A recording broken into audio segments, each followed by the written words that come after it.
मोहब्बत का इजहार करना भी उतना ही जरूरी है जितना कि मोहब्बत करना है। अगर आप इजहार नहीं करेंगे तो अपने हाथों अपनी मोहब्बत का कत्ल कर देंगे। यह कहानी भी एक ऐसे ही कत्ल की दास्तान है। नायक एक लड़की से बेपनाह मोहब्बत करता है। एक दिन वह उसके साथ एक साइकिल ट्रिप पर भी जाता है। मौसम बहुत खुशगवार है, लेकिन वह चाहने के बाद भी इजहार नहीं कर पाता है। उसके इजहार न करने के कारण लड़की उससे दूर हो जाती है और फिर कभी उसके पास नहीं आती है। हालांकि वह उससे बीच बीच में मुलाकात करती है। मोहब्बत करने और उसका इजहार न करने पर इंसान की क्या हालत होती है, वह आप इस कहानी को पढ़कर जान सकते हैं। मैं आज उस वाक़ये का हाल सुनाता हूँ। तुम शायद ये कहो कि मैं अपने आप को धोखा दे रहा हूँ, लेकिन तुमने कभी इस बात का तो मुशाहिदा किया होगा कि वो शख्स जो जिंदगी से मोहब्बत करता है कभी कभी ऐसी हरकतें भी कर बैठता है जिनसे सर्द मेहरी और जिंदगी से नफरत टपकती है। इसकी वजह ये है कि उसको जिंदगी ने कुछ ऐसी ईजा पहुंचाई है कि वो जिंदगी की ख्वाहिश को वोट कर उससे दूर भागने लगता है और अपने गोशाए आफियत में उसकी राहों को भूल जाता है। लेकिन उसकी मोहब्बत कभी मर नहीं सकती और उसकी आग ख्वाबों के खंडरात की तह में अंदर ही सुलगती रहती है। चूंकि ख्वाबों की दुनिया में रहने की वजह से वो जिंदगी से बेबहरा हो जाता है, इसलिए अपनी मंजिल मकसूद के करीब पहुंचकर वो खुशी और गुरूर से इस कदर भर जाता है कि अपनी सब तदबीरों को खुद ही उल्टा कर देता है और इस ख्याल में कि अब तो माहसल मिल गया, वो अपनी महबूबा को बजाय खुश करने के मुतनफ्फिर कर देता है। बस यही मेरे साथ भी हुआ। अब अपनी जिंदगी के हालात दोहराने से किया हासिल। ताहम तुम्हें मेरी जिंदगी का वो लाजवाब और सोगवार जमाना तो याद होगा जब मुझे उससे मोहब्बत थी। मुझे तुम्हारी मोहब्बत भरी तसल्ली और तशफ़्फ़ी खूब याद है, लेकिन इसके बावजूद भी मैं अपने किए को न मिटा सका। मैंने मोहब्बत का खून मोहब्बत से कर डाला और हालांकि मैं उस वक्त अपने को कातिल न समझता था, मगर अब मुझे अपने जुर्म का यकीन है। समाज इस कत्ल को जुर्म करार न देगा, क्योंकि समाज तो अखलाकी जुर्म पर सजा नहीं देता बल्कि समाजी जुर्म पर, नियत की बिना पर नहीं बल्कि सबूत पर। लेकिन अखलाकी जुर्म ही सबसे खराब है और मैं अपने को मोहब्बत और जिंदगी दोनों की निगाहों में मुजरिम पाता हूँ। मरते दम तक मैं इस मासूम जमीन पर गुनहगारों की तरह अपने हम नवाओं और रफीकों से मुंह छुपाता मारा मारा फिरूंगा। पर अफसोस कि मेरा जुर्म मोहब्बत के खिलाफ था और मुझे मुंह छुपाने को भी जगह नहीं।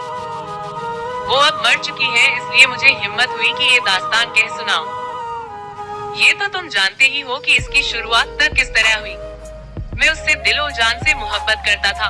उसकी बदौलत वो खजाना मेरे हाथ लग गया था जिसकी तमन्ना सारे जहान को थी। जहाँ भी वो जाती, चाहे खरीदारी करने या अपनी सहेलियों से मिलने, वो मुझको साथ ले जाती और मैं एक रफीका कुत्ते की तरह उसके साथ साथ रहता। भाई मैं अपने गोविंदा को भी साथ लाई हूँ, वो दूर ही से चिल्लाकर कहती और मैं खुशी से फूला न समाता। मेरी मोहब्बत रेगिस्तानों से ज्यादा वसी और समंदरों से ज्यादा गहरी थी, लेकिन मुझको ऐसा मालूम होता कि उसकी मोहब्बत मेरी मोहब्बत से मिलकर एक आलम बन गई है जिसमें सितारे भी हैं और दुनियाएं भी। मैं उसी तरह उससे बरसों मोहब्बत करता रहा और बरसों उम्मीद और यास की मौजें मुझे थपेड़े मारती रही। जब मैं सोने लेटता तो उसकी सूरत मेरी आंखों के सामने रक्स करती और जब सो जाता तो ख्वाबों में खुशनुमा पहाड़ और दरिया और लाला जार दिखाई देते। सुबह जब आंख खुलती तो एक सुरीला नगमा मेरे कानों में उसके हुस्न की मौसीकी अलापने लगता। मोहब्बत के ख्वाब में वो राहत थी कि मैं दुनिया से परहेज करने लगा। वो अकेली मेरी दुनिया थी और मेरी जन्नत, और लोग तो उस गुलाब को मसल देते थे जो मेरे दिल की गहराई में खिला हुआ था। अपने ख्वाब को सीने से लगाए मैं तन्हा फिरता और सिर्फ परिंदों और नर्म हवा से गुफ्तगू करता, क्योंकि वो मेरे कानों में हजारों मोहब्बत के पैगाम ला ला के सुनाते थे।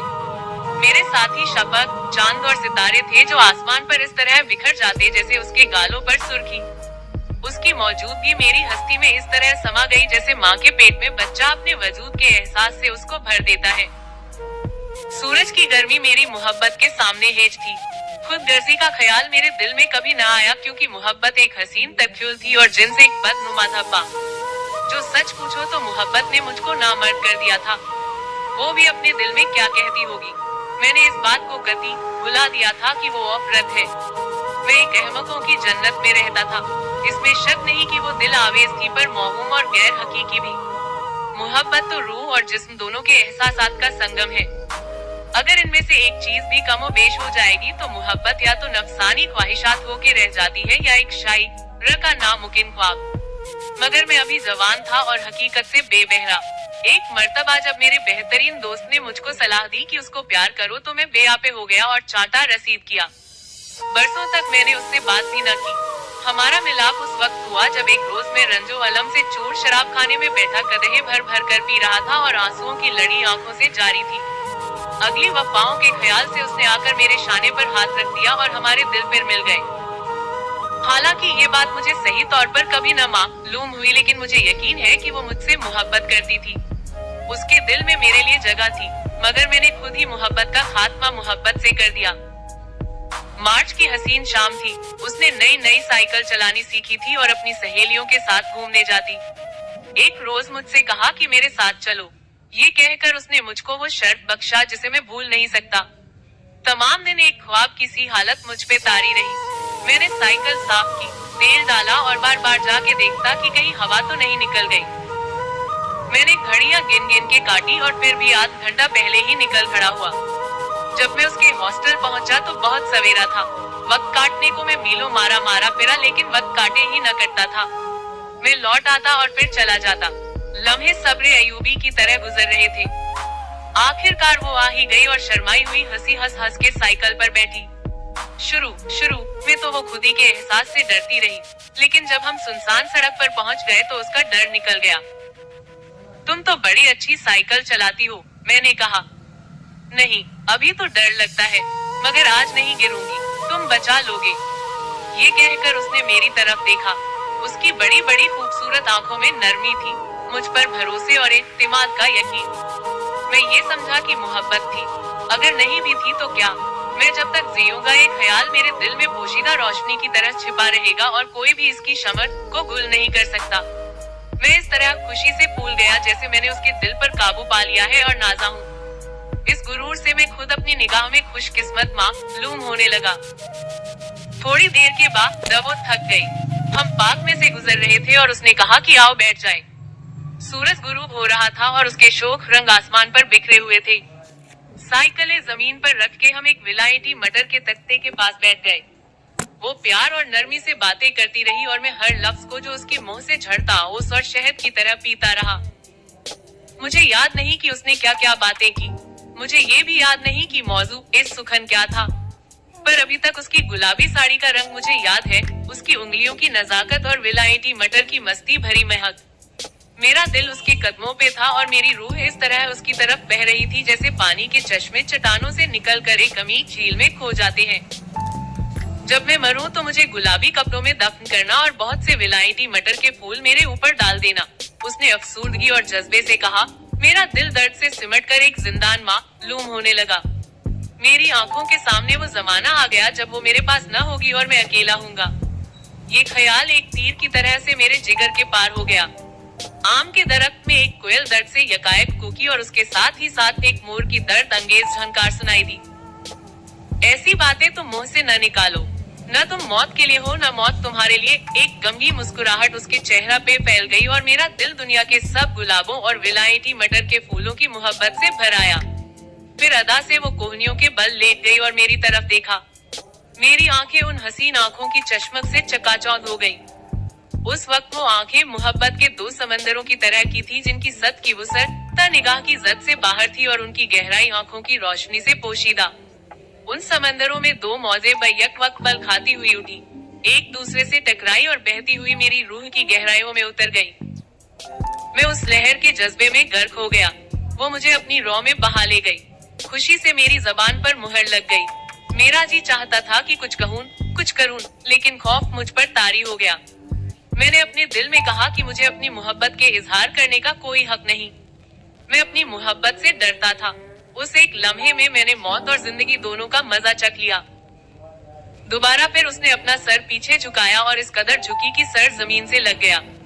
उसके काले बाल हरी हरी घास पर बिखर गए और उसकी गुलाबी साड़ी ने सियाह चांद के गिर्द हाला बना लिया।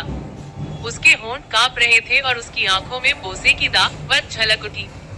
मेरा दिल धड़कने लगा। खून पहले तो जोश में आया, फिर यकायक रगों में रुक गया। पर जो कुछ भी मेरी आंखों ने देखा उसका दिल ने एतबार न किया। ये कहाँ मेरी किस्मत की इसके होठों को प्यार कर सकता। ये सिर्फ मेरा गुमान है, मैंने कहा। वो तो आसमान को देख रही है। मैं भी पीछे झुका और आसमान को देखने लगा। सूरज गुरूब हो चुका था और आसमान की बढ़ती हुई सियाही में एक पुरानी मस्जिद की दो टूटी हुई मीनारें दिखाई दे रही थी। किस कदर लाजवाब और रंगीन शाम है। मेरे अल्फाज सिर्फ मेरे ही कानों में गूंजे, एक लम्हा लहराए और खामोश फिजा में खो गए। वो जादू जो अभी तक हवा में मौजूद था, डूबते हुए सूरज की तरह पलकों में गायब हो गया और सिर्फ तारीकी ही तारीकी दिखाई देती थी। मेरे दिल पर एक कालिब ढक गया और खुशी की कैफियत अफसुर्दगी से बदल गई। वो उठ बैठी और दूर मगरिब की बढ़ती हुई तारीकी को घूरने लगी। फिर थकी हुई आवाज से बोली, अब तो देर हो गई, चलना चाहिए। मैंने उसकी साइकिल उठा के दी और उसके बराबर बराबर चलता रहा।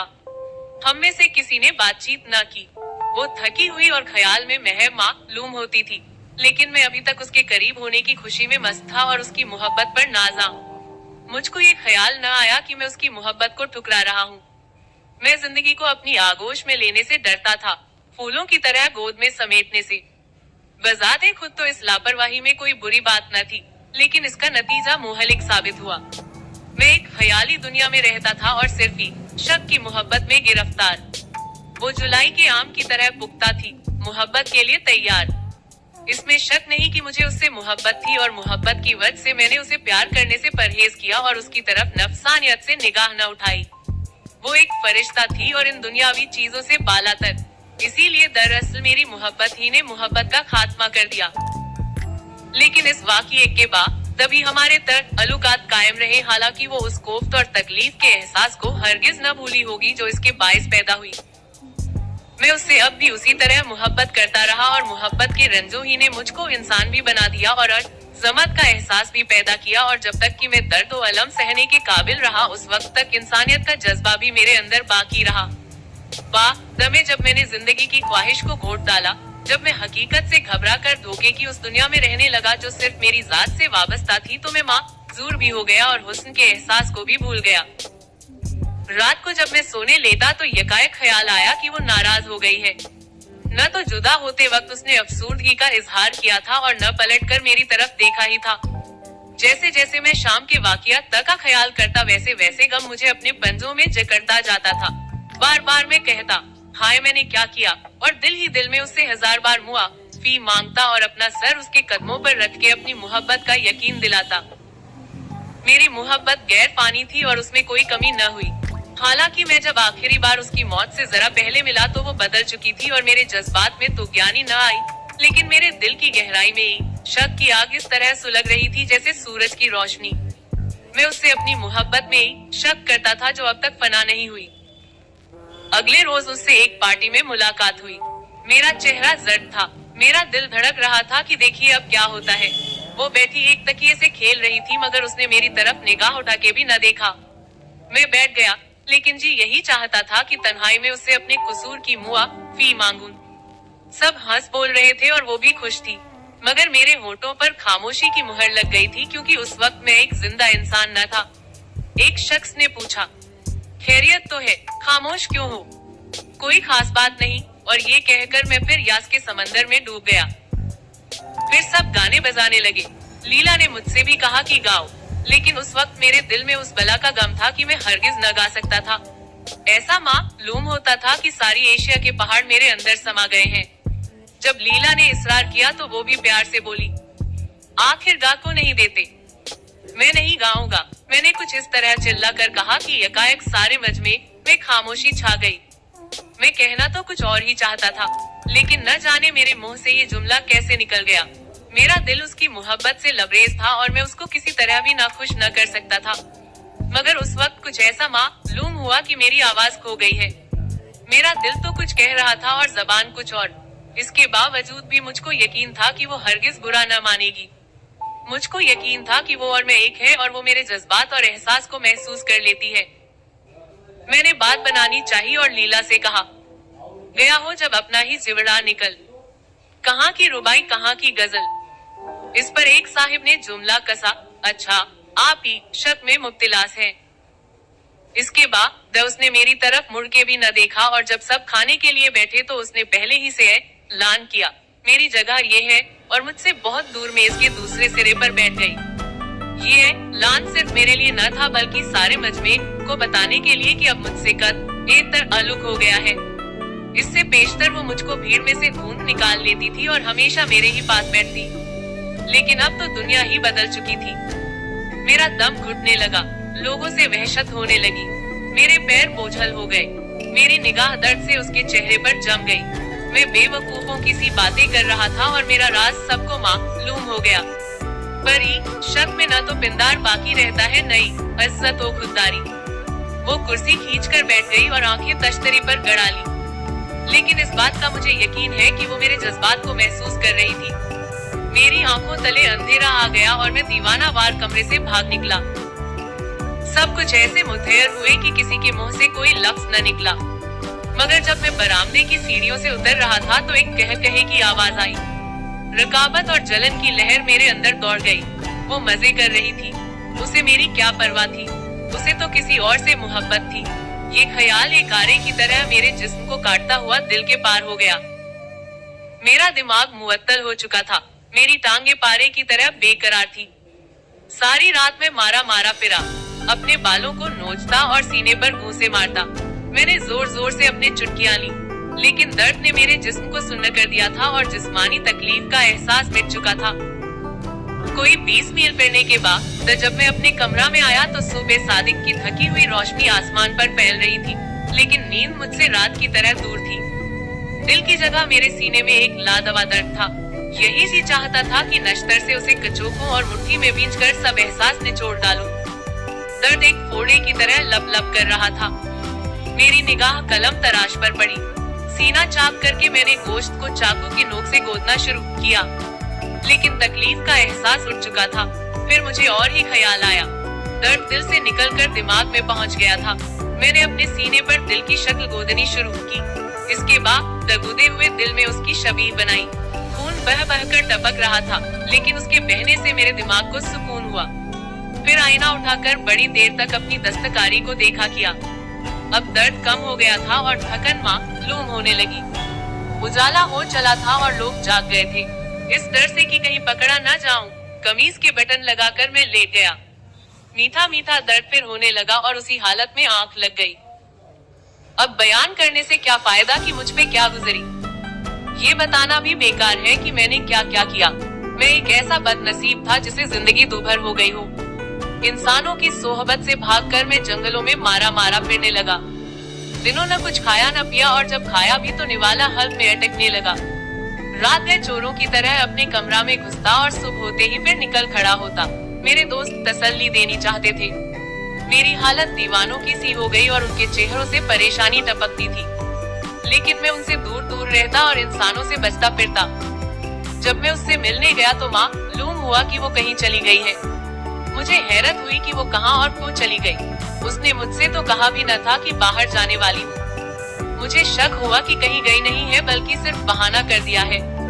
इस ख्याल से वहशत और भी बढ़ गई। मुझे उसका पता तक न मालूम था और मैं खत भी न लिख सका।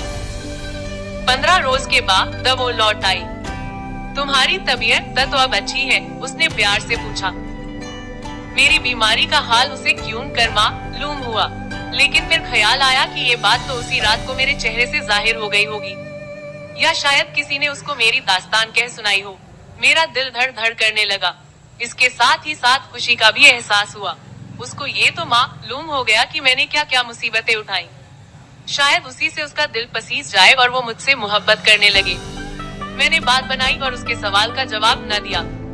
मुझे मालूम है, वो बोली और एक अजीब तरीके से मुस्कुराई, इस तरह से जैसे उसको किसी पोशीदा शुबह का यकीन हो गया हो। मेरे मुंह से कोई लफ्ज न निकला। लेकिन तुम्हें कोई चीज सता रही है, उसने मोहब्बत से कहा। कह देने से भड़ास निकल जाती है। मुझे तो बता दो क्या बात है। तुम इस कदर मगमूम क्यों रहते हो? शायद मैं कुछ मदद कर सकूं। मेरे हल्क में कांटे पड़ गए, जबान अंदर को खींचने लगी। जज्बे की शिद्दत से मेरी आवाज बंद हो गई। मैं अपना दिल खोलकर उसके सामने रख देना चाहता था, लेकिन मेरी मोहब्बत लफ्जों से अदा न हो सकती थी। मेरा रोंटा रोंटा मोहब्बत की दास्तान बना हुआ था। मैं जो कुछ महसूस कर रहा था, अल्फाज अदा न कर सकते थे। जब मैंने इन लफ्जों का ख्याल किया, मुझे तुमसे मोहब्बत है, तो इस कदर बोंडे और करक मालूम हुए कि मेरा दिल और दिमाग मुतनफ्फिर हो गए। वो तो मेरे नजदीक एक ख्याल थी जो हकीकत के पर्दे में छिपा हुआ है। वो यगांगत जो तारों को यकजा रखती है। वो तो हवा का एक नर्म झोंका थी, एक नगमा जो दूर से अपना जादू सुनाता है।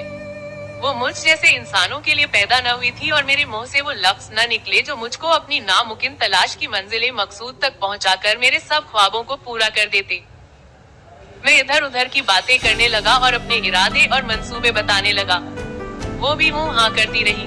थोड़ी ही देर में मैं रवाना हो गया, हालांकि उसकी सोहबत से मेरा दिल नहीं भरा था। उसके पास रहने की ख्वाहिश दुनियाओं से भी ज्यादा वसीयत थी। मैं सदियों उसे देखा करता और कभी भी सेरी न हासिल होती, लेकिन फिर उसकी मुस्कुराहट मेरी आंखों में रक्स करने लगी और उसके मोहब्बत भरे जुमले मेरे कानों में गूंज उठे।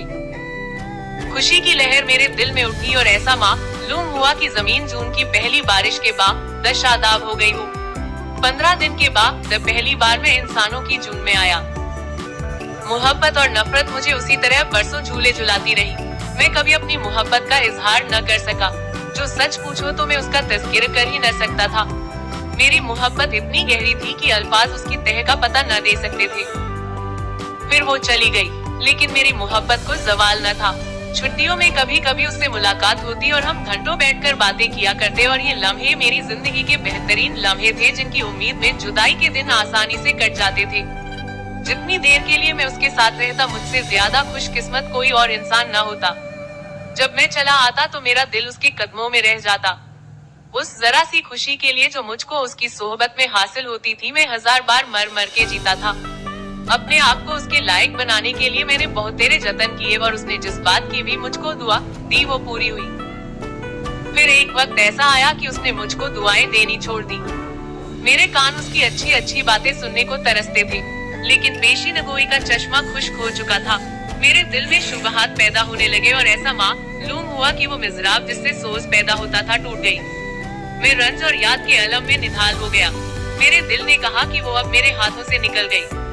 इस एहसास से पिछला तूफान वफा न हुआ, बल्कि एक फलसफियाना अफसुर्दगी मेरे ऊपर छा गई। मौत का राग मेरे कानों में बजने लगा, जिसका साज वक्त और अजल बजा रहे थे, और साथ ही साथ ये ख्याल भी दिल में बैठ गया कि मेरे नसीब अब न जागेंगे। मोहब्बत की जगह मलामत ने ले ली और मेरी कैफियत उस शख्स की सी हो गई जो बादशाह से गदा हो गया हो। मेरी कुव्वत इरादी खत्म हो गई और जिल्लत के बदतरीन ख्याल दिल में आने लगे। मगर मैं अभी तक उससे खतो किताबत करता रहा और वो जवाब देती रही। वो मोहब्बत जिस पर मैंने अपनी जिंदगी की बिना डाली थी, इस कदर मजबूत थी कि मैं इन हरा देने वाली ताकतों का मुकाबला करता रहा जो मेरे अंदर पैदा हो गई थी। मगर वो फिर औरत थी और मैं इस ख्याल में था कि वो मुझसे मोहब्बत करती रहेगी और मोहब्बत जताने पर मबनी नहीं। ये एक नामुमकिन ख्याल था। चुनाचे एक रोज उसने लिखा कि मैं शादी कर रही हूँ। गोविंदा, तुम बुरा तो न मानोगे। आखिर सोसाइटी का भी तो ख्याल करना पड़ता है। अलम का बंद टूट गया। रंज और मलामत ने मुझको घेर लिया। जिंदगी के हाथों हार मान के मैं मोहब्बत को शराब में डुबोने लगा। नफरत और जलन के सहरा में खुददारी का नाम भी बाकी न रहा। अगर कोई पूछता तो मैं कहता कि वो भी सब औरतों की तरह दौलत और आजमाइश की दिलदादा है और मुझे उससे कभी मोहब्बत थी ही नहीं। मैं शक पर हंसता और कहता कि शक कोई चीज नहीं, महज एक धोखा है, बच्चों के बहलावे के लिए बाजीगरी का तमाशा, वो हिकारत जिससे खुदा इंसान को देखता है। लेकिन इन सब के बावजूद भी शराब पीता और नफरत की नुकीली चट्टानों पर पैर लहूलुहान करता रहा। इसके बाद मुझे जिस्मानी मजों का चस्का पड़ गया। मैं औरतों से इस तरह खेलता जैसे बच्चे खिलौनों से, उनको सीने से चिमटाता और फिर चूसे हुए मीठों की तरह फेंक देता। मेरे सब नसब-उल-ऐन एक एक करके गुलाब की पंखुड़ियों की तरह झड़ गए। उनकी सुर्खी से जमीन चमक उठी होगी, लेकिन अफसोस कि मैं खुद ही उनकी रंगीनी को न देख सका। मैं औरतों से इस तरह अदाकारी से पेश आता कि वो इस बात का शुबह भी न कर सकती थी कि तसन्नु से काम ले रहा हूँ। वो आसानी से धोखा खा जाती और बलाए मोहब्बत में गिरफ्तार हो जाती थी। उस वक्त तक मुझे इल्म न था कि औरत को कब्जे में करने के लिए सिर्फ हंसी और सर्द मेहरी के साथ थोड़ी सी खुशामद काफी होती है। औरत को न संजीदगी पसंद है और न उसे रूह के सोज और साज की परवाह है। वो तो जिंदगी का सिर्फ एक ही मकसद जानती है और उसको पूरा करने के लिए शिकारी का भेष बदलकर हिस्पन की सब चालों को बड़ी उस्तादी से चलती है। लेकिन मैंने औरत को इस मैदान में भी हरा दिया। मेरी बातों में बड़ी नरमी और मोहब्बत होती थी, मेरी अदाओं में तवज्जो और शक की गर्मी, और वो मुझ पर जान तक कुर्बान करने को तैयार हो जाती थी। लेकिन मुझ में इंसानियत की बू बाकी न रही थी। मैं जमीन पर एक मगरूर राहू की तरह फिरता और खुद गर्जी और खुद पसंदी मेरी आदत हो गई। जन्नत का फल खा लेने के बाद मैं दुनिया की नेमतों का मजा भूल गया। मेरा दिल एक पेठे की तरह सूरज में सूख गया और जिंदगी के बेश बहार मेरे अंदर खुश्क हो गए। जब तक मैं रंज सहता रहा मेरा दिल भी नर्म रहा, जब तक मोहब्बत मेरे दिल में रही इंसान बना रहा। अब तो मैं एक जानवर से भी बदतर हो गया था। न मुझ में दर्द का एहसास बाकी था और न जिंदगी की अजमत। मैं अपनी ही दुनिया में रहने लगा जिसका मर्कज मेरी खुद ही थी। मेरे दोस्त मुझ पर तजजुब करने लगे। वो मुझ पर रश्क जरूर करते थे क्योंकि वो सब बुज़दिल थे और उनमें मेरी तरह जिंदगी का मुकाबला करने की हिम्मत न थी। बुज़दिल मैं भी था, लेकिन वो मेरी बुज़दिली की खासियत न जानते थे। फिर कई साल के बाद उससे इत्तेफाकिया मुलाकात हुई। बस ऐसा मालूम हुआ जैसे किसी ने सुन्नत जिस्म पर घूंसा मारा हो।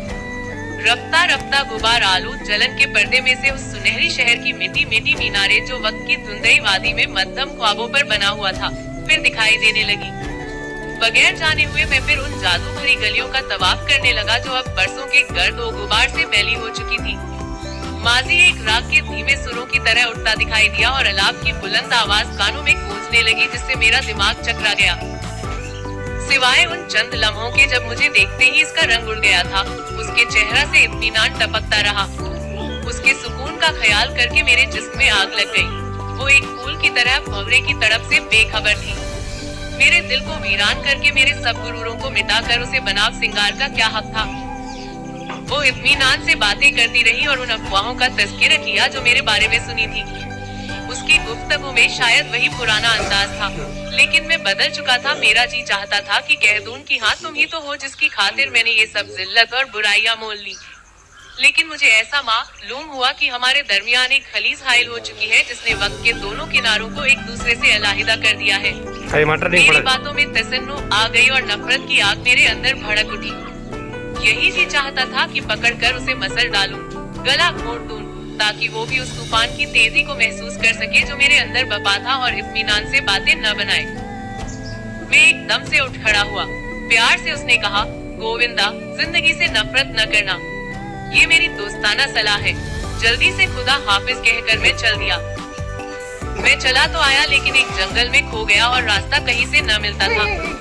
दो चीजें मुझको परेशान कर रही थी, एक तो जलन और दूसरे नफरत। जो मैं उसके इत्मीनान और सुकून का ख्याल करता मेरे दिल में नफरत बढ़ती जाती हत्ता कि उसके आखिरी अल्फाज मेरे कानों में गूंजने लगे और मेरे दिमाग में एक डरावने ख्वाब के शोरगुल की तरह भर गए। मुझे ऐसा मालूम हुआ कि मैं पागल हो गया हूँ। मेरी जबान में कांटे पड़े हुए थे, मेरा हल्क खुश्क था। दिल की जगह सीने में एक खला था जिसमें ये सब डरावनी आवाजें गूंज रही थी।